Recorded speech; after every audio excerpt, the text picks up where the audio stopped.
Yang ni kalau beli dekat kedai mahal tau.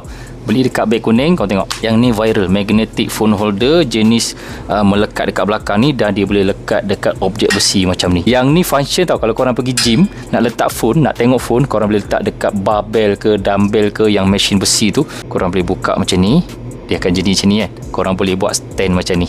Nak tengok phone, adjust condong dia pun boleh. Ini yang best. Nampak tak?